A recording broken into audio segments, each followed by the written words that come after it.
ನನ್ನ ಪ್ರೀತಿಯ ಕನ್ನಡ ಶಿಕ್ಷಕಿಯರೇ, ನಮಸ್ಕಾರ. ಈ ದಿನ ನಾವೊಂದು ಹೊಸ ವಿಷಯಕ್ಕೆ ಪ್ರವೇಶಿಕೆಯನ್ನು ಪಡ್ಕೊಳ್ಳೋಣ ಅಂತ, ಅದು ಛಂದಸ್ಸು ಅಂತ. ಈಗ ನಮ್ಮ ರಾಜ್ಯ ಪಠ್ಯಕ್ರಮದಲ್ಲಿ ಅಂದ್ರೆ ಸ್ಟೇಟ್ ಸಿಲೆಬಸ್ ಅಲ್ಲಿ ಈ ಛಂದಸ್ಸಿಗೆ ಹೆಚ್ಚು ಅಂಕಗಳನ್ನ ಮಕ್ಕಳು ಹೆಚ್ಚು ಅಂಕಗಳನ್ನ ಪಡ್ಕೋಬೇಕಾಗುತ್ತೆ ಈ ಛಂದಸ್ಸನ್ನ ಕಲಿತು. ಆಗ ಅವರು ಇದಕ್ಕಾಗಿ ಹೆಚ್ಚು ಸಮಯವನ್ನ ಮತ್ತೆ ಹೆಚ್ಚು ಅರ್ಥ ಮಾಡ್ಕೋಬೇಕಾಗುತ್ತೆ ಪರೀಕ್ಷಾ ದೃಷ್ಟಿಯಿಂದ ಕೂಡ. ಈಗ ನಾನು ಈ ಛಂದಸ್ಸಿನ ವಿಚಾರದಲ್ಲಿ ಹೇಳುವಾಗ ಏನು ಛಂದಸ್ ಅಂದ್ರೆ ಅಂತ ನಾವು ನೋಡೋಣ. ಕಾವ್ಯ ರಚನೆಗೆ ಇರುವ ನಿಯಮಗಳು, ಅದು ಎಲ್ಲರಿಗೂ ಗೊತ್ತಿರುವಂತದ್ದು, ಮತ್ತು ನಿಮ್ಮ ಟೆಕ್ಸ್ಟ್ ಬುಕ್ಗಳಲ್ಲೂ ಇದೊಂದು ವಾಕ್ಯ ಬಂದೇ ಬರುತ್ತೆ. ಏನು ಕಾವ್ಯ ರಚನೆಗೆ ಇರುವಂತಹ ನಿಯಮಗಳು?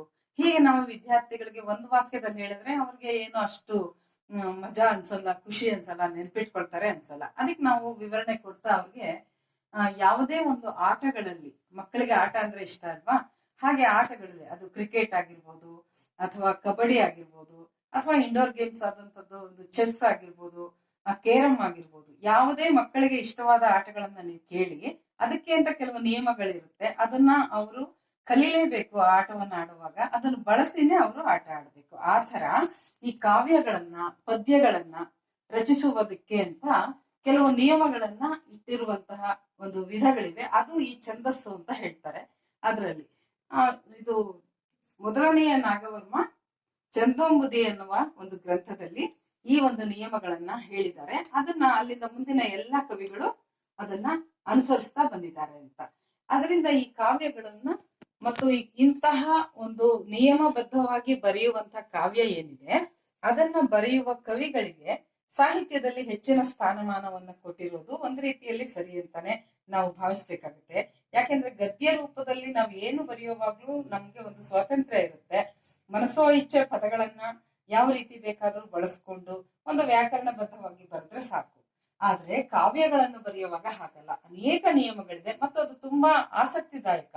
ನನಗೆ ಅದು ತುಂಬಾ ಖುಷಿ ಕೊಡುವಂತ ವಿಚಾರ ಅಂತ ನೀವು ಮಕ್ಕಳಿಗೆ ಹೇಳ್ಕೊಡ್ಲಿ ಅಂತ ನಂಗೆ ಇಷ್ಟ. ಯಾಕೆಂದ್ರೆ ಈ ಛಂದಸ್ಸು ಅನ್ನೋದನ್ನ ಸಾಮಾನ್ಯವಾಗಿ ಒಂದು ಆಟ ಅಂತಾನೆ ಹೋಲಿಸ್ಬಿಟ್ಟು ನಾವು ಹೇಳಿದ್ರೆ ಚೆನ್ನಾಗಿರುತ್ತೆ ಅಂತ. ಈಗ ನೋಡಿ, ಛಂದಸ್ಸಲ್ಲಿ ಸಾಮಾನ್ಯವಾಗಿ ಇವೆಲ್ಲ ಬರುತ್ತೆ. ಪ್ರಾಸ ಅಂತ ಮೊದಲನೇದಾಗಿ ಕಾವ್ಯವನ್ನ ರಚಿಸೋದಿಕ್ಕೆ ಅವರು ಪ್ರಾಸವನ್ನ ಹೊಂದಿರ್ಲೇಬೇಕಾಗುತ್ತೆ ಅವರ ಕಾವ್ಯಗಳಲ್ಲಿ, ಪ್ರಾಸ. ನೆಕ್ಸ್ಟ್ ಯತಿ. ಯತಿ ಅಂದ್ರೆ ನಿಲ್ಲುವ ಸ್ಥಳ ಅಂತ. ಪದ್ಯವನ್ನ ಓದುವಾಗ, ಕಾವ್ಯವನ್ನ ಓದುವಾಗ ಸುಮ್ನೆ ರಭಸವಾಗಿ ಓದ್ಕೊಂಡು ಹೋಗೋದಲ್ಲ, ಉಸಿರು ತೆಗೆದುಕೊಂಡು ಅದನ್ನ ಎಲ್ಲಿ ನಿಲ್ಲಿಸ್ಬೇಕೋ ಅಲ್ಲಿ ಅರ್ಥ ಕೆಡದಂತೆ ನಿಲ್ಲಿಸಿ ಮುಂದೆ ಹೋಗುವ ಸ್ಥಳಗಳಿಗೆ ಯತಿ ಅಂತ ಹೇಳ್ತಾರೆ. ಇದು ಛಂದಸ್ಸಿನ ಒಂದು ಲಕ್ಷಣ. ಇನ್ನು ಛಂದಸ್ಸಿನಲ್ಲಿ ಲಯ ಅಂತ ಬರುತ್ತೆ. ಲಯ ಅಂದ್ರೆ ಏರಿಳಿತಗಳಲ್ಲಿ ನಾವು ಓದ್ತಾ ಇರುವಾಗ ಅದರಲ್ಲಿ ನಾವು ಏನ್ ಏರಿಳಿತಗಳು ಮಾಡ್ತೀವೋ ಅದರ ಒಂದು ಕ್ರಮಬದ್ಧವಾಗಿ ಅದನ್ನ ನಾವು ರಿದಮ್ ಅಂತಾರೆ ನೋಡಿ, ಅದೇ ಪದಕ್ಕೆ ನಾವು ಲಯ ಅನ್ನುವ ಒಂದು ವಿಶಾಲವಾದ ಒಂದು ವಿಷಯ ಇದೆ. ಇದು ಕಾವ್ಯದ ಒಂದು ನಿಯಮ, ಕಾವ್ಯದಲ್ಲಿ ಇರ್ಬೇಕು ಅಂತ. ಅದರ ಮುಂದಿಂದು ಗಣ ಅಂತ. ಗಣ ಅಂತಂದ್ರೆ ಗುಂಪುಗಳು ಅಂತ. ಅಕ್ಷರಗಳನ್ನ ನಾವು ಗುರು ಲಘು ಹಾಕಿದ್ಮೇಲೆ ಮಾತ್ರಾಗಣ, ಅಕ್ಷರಗಣ, ಅಂಶಗಣ ಅಂತ ನಾವು ಗುರುತಿಸ್ತೀವಿ ಅಂತ. ಇದಿಷ್ಟು ಛಂದಸ್ಸಿನ ನಿಯಮಗಳು ಇರ್ಲೇಬೇಕು ಒಂದು ಕಾವ್ಯದಲ್ಲಿ ಅಂತ. ಇದೆಲ್ಲದಕ್ಕಿಂತ ಹೆಚ್ಚು ನಾವು ಪ್ರಾಸ ಅನ್ನೋದಕ್ಕೆ ಹೆಚ್ಚು ಗಮನ ಕೊಡ್ಬೇಕಾಗತ್ತೆ. ಮತ್ತು ಕವಿಗಳು ಕೊಟ್ಟಿರ್ತಾರೆ, ಅದು ತಾವು ಬರೆಯುವ ಒಂದು ಪದ್ಯದಲ್ಲಿ, ಕಾವ್ಯದಲ್ಲಿ ಅವರ ಎಲ್ಲಾ ಪ್ರತಿಭೆಯನ್ನು ಅವರು ಇಲ್ಲಿ ತೋರಿಸ್ಲೇಬೇಕಾಗುತ್ತೆ. ಅಷ್ಟೊಂದು ನಿಯಮಗಳಿದೆ ಇದರಲ್ಲಿ ಅಂತ. ಈ ಪ್ರಾಸದಲ್ಲಿ ನೋಡಿ, ಮೊದಲನೇದಾಗಿ ಆದಿಪ್ರಾಸ, ಮಧ್ಯಪ್ರಾಸ, ಅಂತ್ಯಪ್ರಾಸ ಅಂತ ಇರುತ್ತೆ. ಅಂದ್ರೆ ಒಂದು ಪದ್ಯದ ಮೊದಲಿನ ಪದಗಳಲ್ಲಿ ಬರುವಂತಹ ಪ್ರಾಸ, ಒಂದೇ ತರದ ಪದಗಳು ಬಂದ್ರೆ ಅದಕ್ಕೆ ಆದಿಪ್ರಾಸ. ಅದೇ ಸಾಲಿನ ಕೊನೆಗಳಲ್ಲಿ ಬರುವಂತಹ ಒಂದೇ ತರದ ಪದಗಳು ಬಂದಿದ್ರೆ ಅದು ಅಂತ್ಯಪ್ರಾಸ. ಅಥವಾ ಆ ಪದ್ಯದ ಸಾಲಿನಲ್ಲಿ ಮಧ್ಯದ ಪದ ಏನಿರುತ್ತೆ ಅದು ಒಂದೇ ತರದ ಪದಗಳು ಬಂದಿದ್ರೆ ಅದು ಮಧ್ಯಪ್ರಾಸ. ಇದಕ್ಕೆ ಒಳಪ್ರಾಸ ಅಂತಾನು ಹೇಳ್ತಾರೆ. ಸಾಮಾನ್ಯವಾಗಿ ಈ ಪ್ರಾಸಗಳೆಲ್ಲ ಬರೋದಕ್ಕೆ ಉಪಯೋಗಿಸೋದು ವ್ಯಂಜನಾಕ್ಷರಗಳು. ಈ ವ್ಯಂಜನಾಕ್ಷರಗಳೇ ಇದರಲ್ಲಿ ಬರುವಂತದ್ದು. ಪ್ರಾಸದಲ್ಲಿ ಮೊದಲನೇದು ಇಂಥ ಪ್ರಾಸ ಆದ್ರೆ, ಇನ್ನು ಎರಡನೇದು ಒಂದ್ ರೀತಿ ಇದೆ, ಅದು ಸಿಂಹಪ್ರಾಸ, ಗಜಪ್ರಾಸ, ವೃಷಭಪ್ರಾಸ, ಅಜಪ್ರಾಸ, ಶರಭಪ್ರಾಸ, ಹಯಪ್ರಾಸ ಅಂತ ಹೇಳ್ತಾರೆ. ಇದು ಕೂಡ ಮಕ್ಕಳಿಗೆ 10ನೇ ತರಗತಿಯ ಪುಸ್ತಕದಲ್ಲಿ ಕೊಟ್ಟಿದ್ದಾರೆ. ಆದ್ರೆ ಪರೀಕ್ಷೆಗೆ ನೇರವಾಗಿ ಇದರಲ್ಲಿ ಪ್ರಶ್ನೆಗಳು ಬರದೇ ಇರಬಹುದು. ಆದ್ರೆ ವಿಷಯ ನಿರೂಪಣೆಯಲ್ಲಿ ನಾವು ಅವ್ರಿಗೆ ವಿವರಣೆ ಕೊಡುವಾಗ ಇದನ್ನ ಕೊಡ್ಬೇಕಾಗತ್ತೆ ಅಂತ ಅನ್ಸುತ್ತೆ. ಈಗ ಸಿಂಹಪ್ರಾಸ, ಗಜಪ್ರಾಸ ಅಂತ ಏನಿದೆ, ಇದರಲ್ಲಿ ನೋಡಿ ಪ್ರಾಸ ಅಕ್ಷರ ಬರುತ್ತಲ್ಲ, ಈಗೊಂದು ಪದ್ಯ ಬರೆಯುವಾಗ ಪ್ರಾಸ ಅಕ್ಷರದ ಹಿಂದಿನ ಅಲ್ಲಿ ಹ್ರಸ್ವ ಸ್ವರ ಬಂದ್ರೆ, ಹಿಂದಿನ ಅಕ್ಷರ ಹ್ರಸ್ವ ಸ್ವರ ಬಂದ್ರೆ ಅದಕ್ಕೆ ಸಿಂಹಪ್ರಾಸ ಅಂತಾರೆ. ಹಿಂದಿನ ಅಕ್ಷರ ದೀರ್ಘ ಸ್ವರ ಬಂದ್ರೆ ಗಜಪ್ರಾಸ ಅಂತಾರೆ. ಎಷ್ಟು ಚಂದ ಇದೆ ನೋಡಿ ಇದೆಲ್ಲ. ಇದಕ್ಕೆಲ್ಲ ಗುರುತಿಸಿ ಇದೇ ನಿರ್ದಿಷ್ಟವಾದ ಅಕ್ಷರಗಳನ್ನ ಹೇಳಿ ಅದಕ್ಕೆ ಒಂದು ಹೆಸರನ್ನ ಕೊಟ್ಟಿದ್ದಾರೆ ಅಂದ್ರೆ ಅದನ್ನ ನಮ್ಮ ಕವಿಗಳು ಅರ್ಥ ಮಾಡ್ಕೊಂಡು ಅಂಥ ಅಕ್ಷರಗಳನ್ನ ಬಳಸಿ ಒಂದಲ್ಲ ಎರಡಲ್ಲ ಕಾವ್ಯಗಳನ್ನೇ ರಚಿಸ್ಬೇಕು ಅಂದ್ರೆ ಅವ್ರು ಎಂಥ ಪ್ರತಿಭಾವಂತರಾಗಿರ್ತಾರೆ ಅಂತ.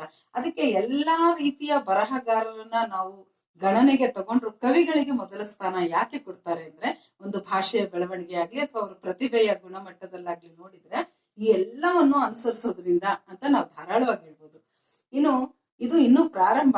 ಇದ್ರ ನಂತರದಲ್ಲಿ ಇದೆಲ್ಲ ಇದೆಯಲ್ಲ ಈ ಗಣ ಗುಂಪಿನಲ್ಲೆಲ್ಲ ಬರುವಂತಹ ಒಂದು ಪ್ರತಿಭೆ ಏನಿದೆ ಅದು ಕೂಡ ಅತಿಶಯವಾದದ್ದು.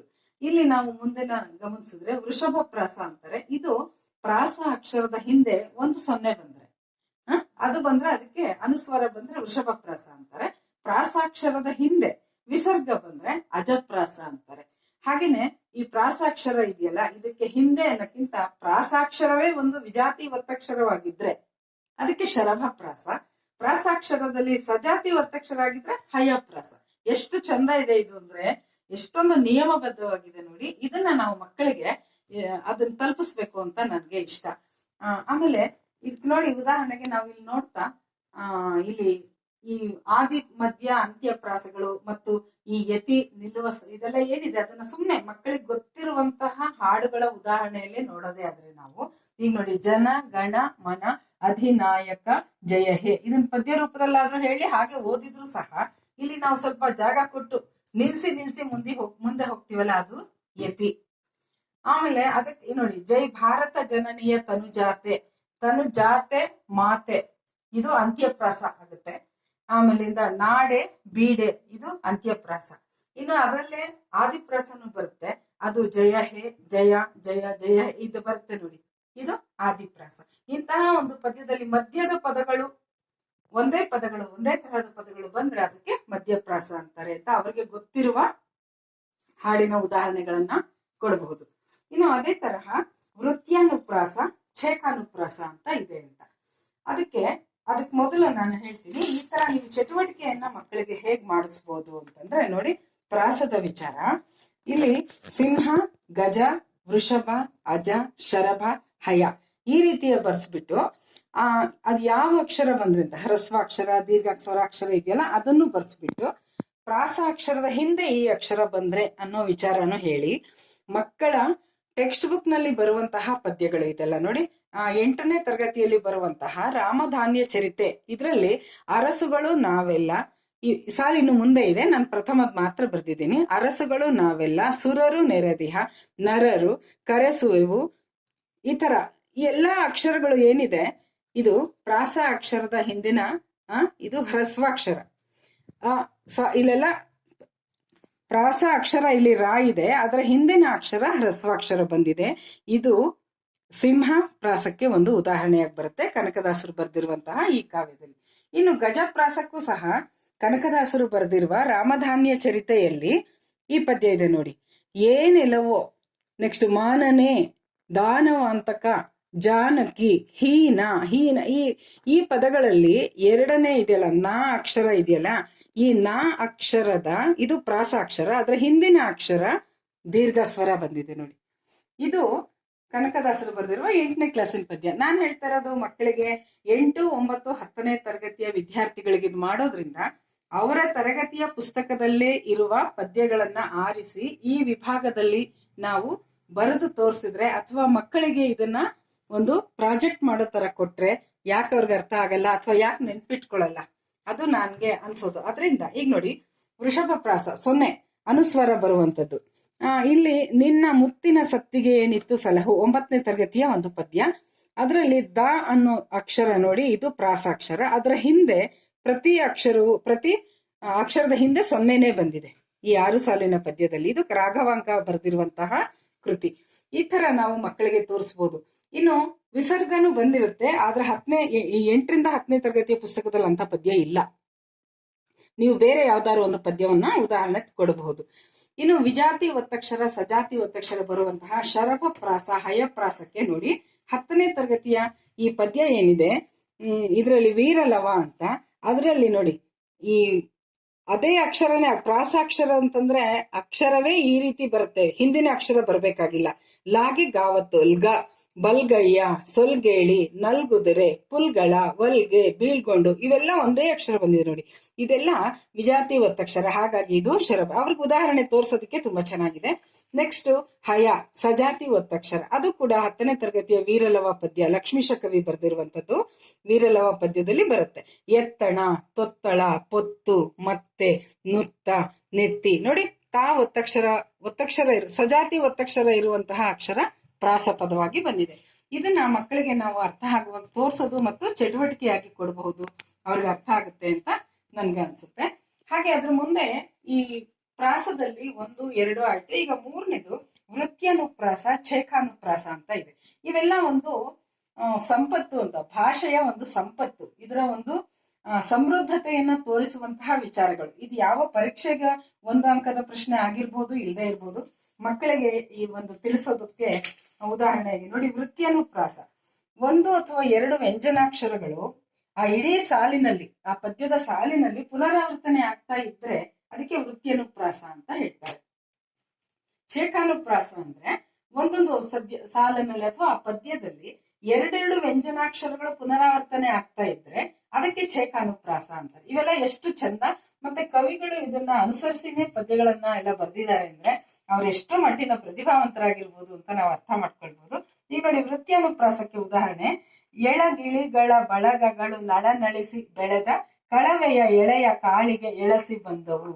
ಇಲ್ಲಿ ಳ ಅಕ್ಷರ ಅವೆಲ್ಲ ಎಷ್ಟು ಮತ್ತೆ ಮತ್ತೆ ರಿಪೀಟ್ ಆಗಿದೆ. 1 ಅಥವಾ 2 ವ್ಯಂಜನಾಕ್ಷರ ಯಾವುದಾದ್ರೂ ಇಲ್ಲಿ ಪುನರಾವರ್ತಿತವಾಗಬಹುದು. ಹಾಗೆ ಇನ್ನು ಛೇಖಾನುಪ್ರಾಸ, ಇದರಲ್ಲಿ 2 ವ್ಯಂಜನಾಕ್ಷರ ಹೇಗೆ ಪುನರಾವರ್ತನೆ ಆಗಿದೆ ಅಂತ: ಪೆರ್ಬುಲಿ ಬಂದೊಡ ಮಂಜಳ ನಲ್ಕ ನೋಡಂ ನೋಡಂ ಛಲದಿಂ ಕಾಡಂ ಕಾಡಂ ಸಲೆ ಪಸಿವಂ ಮರೆದು ತಣಿದು ಬೇಡಂ ಬೇಡಂ. ನೋಡಿ, ಈ ತರಹದ ಪುನರಾವರ್ತಿತವಾಗಿರುವಂತಹ ಈ ಪದಗಳೇನಿದೆ ಇದು ಅವರಿಗೆ ಉದಾಹರಣೆಯಾಗಿ ಕೊಡಬಹುದು. ಹೀಗೆ ಈ ಪ್ರಾಸಾಕ್ಷರಗಳಿಗೆ ಪ್ರಾಸದ ವಿಚಾರವನ್ನ ನಾವಿದ್ರಲ್ಲಿ ಹೆಚ್ಚು ತಿಳ್ಕೊಂಡಿದೀವಿ. ಇನ್ನು ನಮ್ಮ ಮುಂದಿನ ಈ ಛಂದಸ್ಸನ್ನು ಕುರಿತು ಮಾಡುವ ಮುಂದಿನ ಉದಾಹರಣೆಗಳಲ್ಲಿ ಅಥವಾ ಮುಂದಿನ ವಿಡಿಯೋಗಳಲ್ಲಿ ನಾವು ಹೆಚ್ಚು ಇನ್ನು ಈ ಮುಂದಿನ ಈ ಗಣ ಅನ್ನ ವಿವರಿಸುವಾಗ ನಾನು ಇನ್ನು ಹೆಚ್ಚು ಚಟುವಟಿಕೆಗಳನ್ನ ಮಕ್ಕಳಿಗೆ ಹೇಗೆ ಮಾಡಬಹುದು ಅಂತ ತಿಳಿಸುವ ಉದ್ದೇಶವನ್ನು ಹೊಂದಿದ್ದೀನಿ.